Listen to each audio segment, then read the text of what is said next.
Well, look who finally decided to come back. Well, excuse you, mister.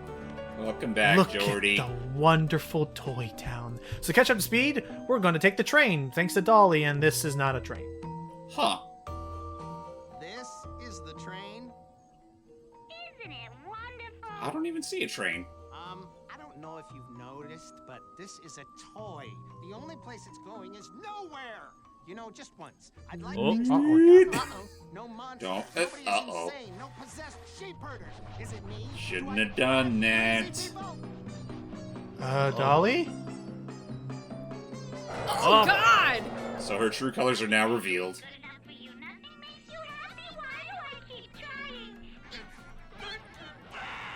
That caught me off guard. Holy crap. Oh yeah, especially because you haven't even seen her up till now, but oh geez, poodle missile. Beefy. Poodle missile. Oh. Poodle missiles. Oh crap! We're dealing with a real bomber broad here. So welcome to our next boss, Jordy, Dolly. Wow, this was something nice to come back to. Just in time for to fight the creepy ass doll. So how you been? I've been okay. You know, I've been dealing with some things, but it feels good to be behind the mic. Oh, I forgot to mention last part. Well, I'm using my old mic today, but last time I had my brand new microphone set, which I'm using for recordings from now on, and it is such a blessing, as well as this new space I have. But yeah, just real quick, what's funny is that like you kept calling her Dolly, which I know that's her name. For some reason, because of the way you like enunciated one of these syllables, it almost sounded like you kept calling her Dolly. Oh. Yeah, cause we have a friend named Dolly. Oh, I didn't realize that. Yeah, you know, one of my kids. Jeez, poodle. Woof. Close one. So here's the gimmick behind this boss. We're gonna have to break some trains. Oh boy. But the catch is, we need to beat these trains. Like, you gotta beeline it to be right there when they collide. Oh, there's a Harley line right there. Yeah, we were talking about how, yeah, she could definitely pull off a Harley Quinn and Ron. Anything just to give us someone other than oh, whoa. Ow. Oh, And I bam. get it. Send it back at her. Do that 2 more times, and we're set. And as far as her no, attacks, thank you. I'm a vegan. And as far as her attacks are concerned, she only really has 2 attacks. One is sending the poodle missiles after you, which just keep moving, you're fine. And if you get close, like if you get right there on the city tarmac, sorry poodle, sorry Fifi, if you get right there, she'll start like opening her chest to shoot a machine gun at you. But again, it's only if you get too close to her. As I've said before, most of the bosses are more so puzzles than anything. Which, I mean, again, play to the game's strengths rather than what it's not that great at. Yeah. Alright, got to the main train station. Away! I guess I didn't know if you were... We were talking about this earlier, Jordy. What were your... we were talking about... it was a little bit of medieval, but it was also... it was... what were your thoughts on, like, the whole Louisiana, like, almost Haunted Mansion kind of vibe this game gives out? Oh, I think it's wonderful, honestly. It's very unique, and I honestly really like seeing a lot of, well, I don't know if I would classify this as gothic horror, but it's definitely under that caliber where it's like a nice touch of creepiness that just gives you a good vibe. I would say less gothic horror, more like gothic comedy. Yeah, because I was about to say, that. nothing about the game is like outright horror, or at least it's intended to be outright horror. Like, what I was trying to say, like a black comedy, like kind of like what Beetlejuice and the Addams Family are. Right. You know, yeah, definitely get Beetlejuice vibes from this, and this should do it. Oh yeah, Logan, did you ever recover from that whole Beetlejuice injury that Doug gave you? I'll be fine, and... Oh. She down. Well, go. She wasn't quite the sum of her own parts. And all that remained was a cloth. Yes, thank you. I owe it all to my extensive training. Stop the video. ba-dum-bum. Oh, I slay myself. No, let's keep going. Doesn't smell too good. Well, it's time to already head off to our... actually, it's already time to head off to the penultimate world. Wait, already? Yep. Truck. It's just straight up truck. You do the math of what will happen. Yeah, so it's heading off to the bayou. Ooh. Oh, Dad. See, Disney, this is how you pace a movie in New Orleans that doesn't take 90% of the runtime here. What? I'm making a joke about how Princess and the Frog, like, they spend way too long in a swamp. They did, wasn't a lot of kinda. it? Well, wasn't a lot of it had to do with them trying to find like the voodoo lady in the swamp? I just feel like the pacing felt like it almost like I don't know, like it's like one thing happened, then the next. First the crocodiles, then the frog hunters, then I don't know, just something where like there's like one thing I really like about this game is that there's so much more to see in Louisiana than just swamp. Yeah, Well, that's I mean, true. I do know they cut back to the city fairly often whenever we need to check up on the villains and whatnot. Fair. Which we saw earlier, Jordy, the Mickey Mouse short for Springtime finally aired. Oh, yeah? And as opposed to I forget I don't know who did the narration for the winter short. I don't remember either, but for spring they got Keith David. Keith David? No way! Yeah, to do the narration between the shorts, yeah. Oh, I love that! I gotta see this now! I'm not a talking monkey. Hi there, colorful local character. Sup? I'm looking for a place called the Carnival de We gotta get there. Sure, I can have Jeez, Jet Fusion's definitely seen better days. And meet Crawdad Jimmy, played by David Scully. Hello, David. That sounds that's familiar. Dimitri. Oh. Wait, is Wait, it Sly Cooper's Cooper Dimitri? Dimitri? Huh. Need some onion. I need some Shit, I can actually hear it. nice, big, juicy crawfish. You bring So, yep, we got another we have another fetch quest ahead of us. onion sausage crawfish. Cool. He doesn't even fucking. He just moves the fucking arms like I don't know why that's I love- funny to me. That's like the No, one it's funny, time it's where just like- limited animation can actually work. No, I love it. It's just he's so again. I like the tone of just I'm done. Let's see what else. Oh, I didn't realize he was also Rajan in Sly. Rajan, I think he was also Don Octavio in the third game. Yep. He might have been, yeah. Because I definitely got a bit of Don Octavio in part of his dialect. Right. Yeah. No, shut up with. No, no. I'm gonna feed you into my tomato plants. I'm allergic to tomatoes. But yeah, it's like that wouldn't surprise me because I do know for the villains they do tend to like recycle and have actors like play multiple characters. And James, he's also Panther Caroso Panther Curse. Oh yeah, from Star Assault. Fox Assault. and Leon. That's cool. And then what else? Oh wait, can he I find played. here? So he was literally like a two-man. He was pretty much played two. Huh. 2/3 of the because I forgot Pigma became Yeah, no, weird. He's 2/3 of Pigma. Star Yeah, Fox. Pigma got. Cool. Yeah, Pigma got the boot. And That was technically still so so did, freaky what happened. So to did Pigma. Andrew technically. That too. Well, Andrew let's- didn't so much get the boot. He just left because he was never. Oh. I don't know if this was always the case, but I think he was only just along Star Wolf's ranks just because he was pretty much a spy for them. Well, I thought he I thought it was good. I was gonna say I thought it was less a spy and more so a matter of like weren't Star Wolf like employed by Andros in 64? Yeah, they were under his Mercenaries for paycheck, hire. and I think Andrew was literally just a part of the team just to keep an eye on them. Right. Yep, mercenaries for hire. And to tie everything back to Humongous Entertainment again, Jordy, this dude was Carrot, the liberator of the Resistance or whatever, the Liberation Front dude from Pajama Sam, Ah, cool. and he was also Darkness. Darkness. Huh. I want to come out and play, but nobody wants to play with me anymore. Do you like cheese and crackers? Okay, we just gotta get some cheese and some crackers. And, How about that move, huh? Yeah, no, so that was him, and he was also he was also Napoleon LaRoche from the second Spy Fox game. That's another fun villain. Huh. It's great. Anyway, come on, make the jump. There we go. Jeez, that's very finicky. Yeah, no, it took me several tries to get that right, but there we go. Let's get that. So yeah, welcome to the Bayou, which is this is our main hub, and we're going to be using that little swamp boat around to again another fetch quest. One of them is not too bad. The second one is a little freaky, but not too bad either. The third one is the one where I genuinely think it's one of the worst designed aspects of the game, in the sense that you have this Hold on. Wait for. Oh Crap.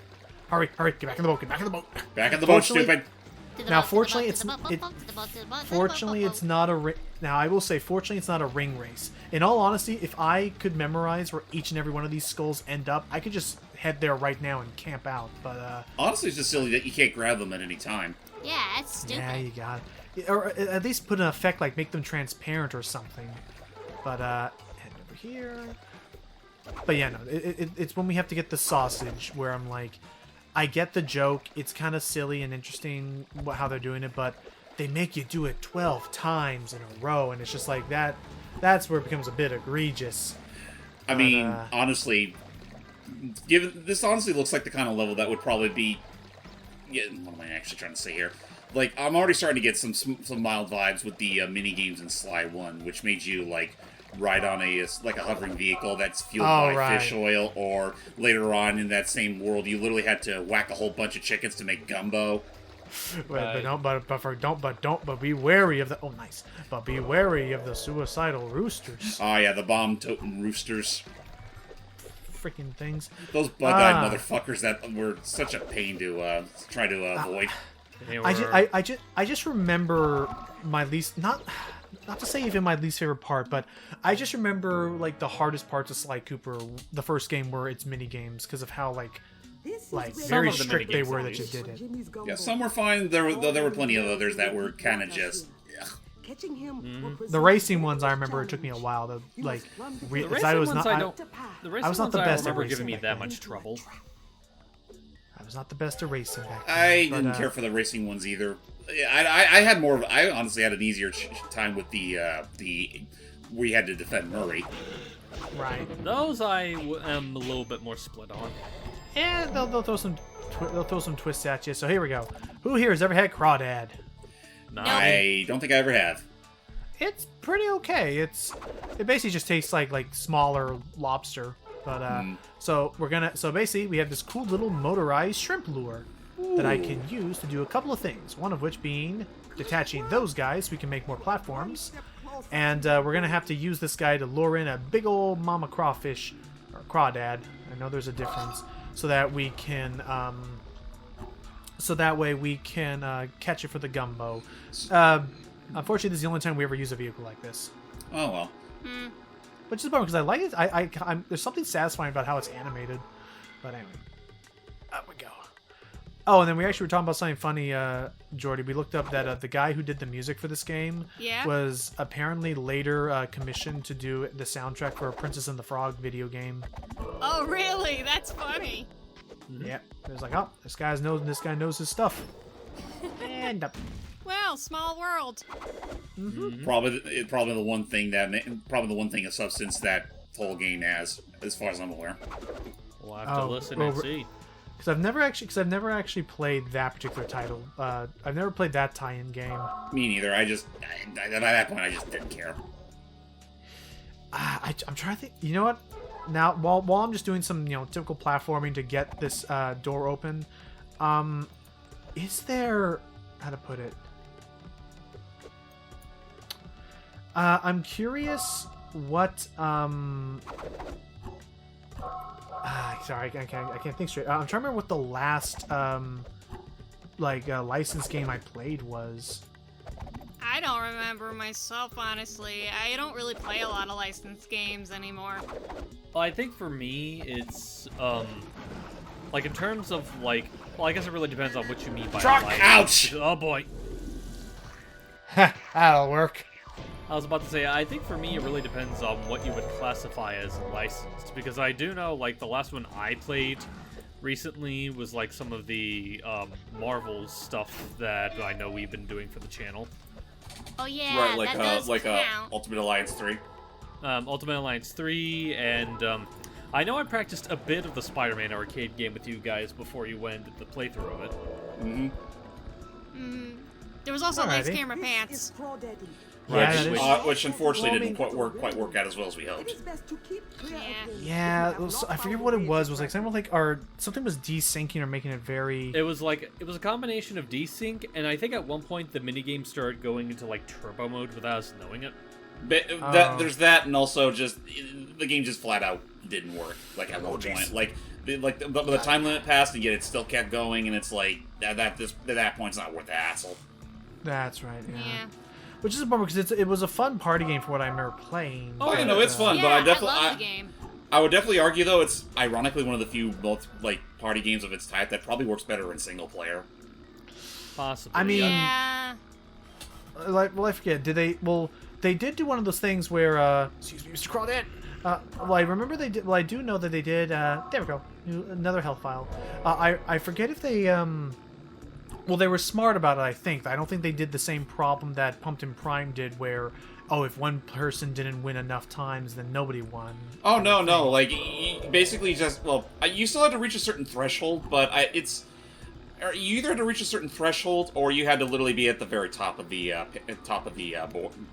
game in order to Right, actually get There roll. is like for every roll, there is like a set number that you had to reach. Like say for example, in order to get the chef row, you had to get like 9,000 points. To just spitballing number here, and either whoever was the closest to that number or exceeded that number first was the one that got the roll. Right, like at the very least, I figured that so long as a computer player was not the one who got closest to it, everyone could continue on, and whoever got closest would win or something. Which is how I think you should do a cooperative, or whatever you would call it, game like that in the first place. And I do know for like in terms of co-op, one thing that they did is that they sometimes do because it is somewhat randomized. In the case of like the Krusty Krab, which is mostly just 2v2 mini games, they would swap out which characters would be on which team, so that way it wouldn't automatically result in a tie every time. Because it's like, right, if you had the two people on the same team every time, it would just end up being a tie. Which there is a tiebreaker mini game, but still. Right. Since the whole switch sides, switch teams aspect. Right. Also, I do have to correct you. I think even if the computer wins the roll, you still advance forward. They would just get that roll for your save file. Right. But I'm trying to figure out like what would like constitute a victory. Like, did you just have to make sure you got to play the villain? Yeah, the villain Yes. was basically the thing everyone was rooting for. It's like, oh boy. So it's I like. can't swim. So it's like, in addition to like accumulating like how many points someone needs for the roll, it also accumulates like the points all together, and whoever got the most out of that would be the villain. Yes. Right, but I'm trying to figure out like, so is it possible for you to lose every single roll and still get to the end credits and win? You just don't see yourself in the I think movie? I think that's the entire point. You're not so much playing it. You're not playing it to. There's no like outright lose requirement. It's just that the game will still keep going. It's just whether you get the rolls or not really depends on how well you play. Now, I do remember the results being pretty humorous if, say, I dominated everything in single player, because then suddenly Patrick plays every single role in the game Or Yeah, Well, SpongeBob. of in course. the movie.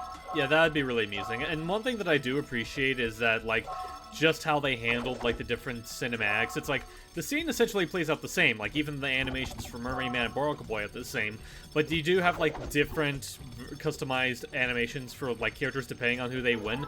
And I recall some of them being funnier than others. Like when Patrick is the officer, he would just start talking to himself over the walkie-talkie to the point where the radio is telling him to like stop slacking.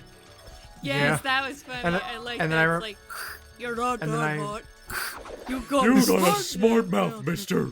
Right You gotta- now! And then I remember that, and then I think with Plankton, I don't think he was in the robot. I think Plankton just at one point just straight up like when he's the waiter, the mustache is bigger than him. Well, it's Yeah. like in gameplay he's in the robot, and the cutscenes he's just himself. Yeah. Right. Because it would be pretty unfair if he had to play with just his feeble little body. Mm-hmm. I was just thinking back to Final Fantasy 15 with that mod that lets you replace one of your characters with Donald Duck in a mech. Okay. So that Donald Duck could technically be at the same player height as everyone else. Huh. Anyway, yeah. Oh right, I think you shared. I think I saw that too. I just can't remember exactly what it looked like. Uh-oh. There goes the crawdad. That was absolutely a Patrick Scream moment, but there, we got your crawdad. Thanks.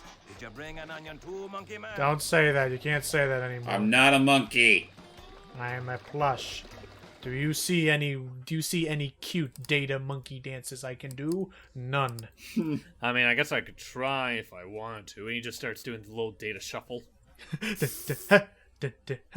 Okay, so with that said, join us in the next part as we're gonna get the sausage and we're gonna get the onions. Sausage? Sausage. Goodbye, guys. Onion?